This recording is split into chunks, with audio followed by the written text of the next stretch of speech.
Hi viewers, இன்னைக்கு நம்ம ஒரு சூப்பரான இன்ஃபர்மேஷன் பத்தி பார்க்க போறோம். உயர்கல்வித்துறை மற்றும் யுஜிசி இணைந்து வெளியிட்ட புதிய சுற்றறிக்கையில் அனைத்து கல்லூரி மற்றும் பல்கலைக்கழக மாணவர்களும் ஜூன் 30க்குள் academic bank of credits ABC கணக்கை தவறாமல் உருவாக்க வேண்டும் என்று தெரிவிக்கப்பட்டுள்ளது.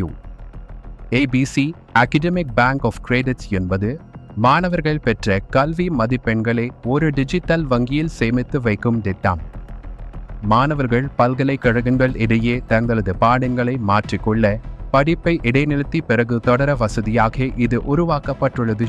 இந்த ஏபிசி கணக்கு இல்லாத மாணவர்களுக்கு எதிர்காலத்தில் பட்டம் வழங்கப்படும் போது தாமதம் ஏற்படலாம் என்றும், கல்வி சான்றிதழ்கள் பெறுவதிலும் சிக்கல் ஏற்படலாம் என்றும் அதிகாரிகள் எச்சரிக்கை அளித்துள்ளனர்.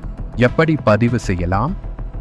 மாணவர்கள் www.abc.gov.in என்ற இணையதளத்தில் தங்கள் ஆதார் எண்ணின் அடிப்படையில் பதிவு செய்து ஏபிசி ஐடி எண்களை பெற வேண்டும்.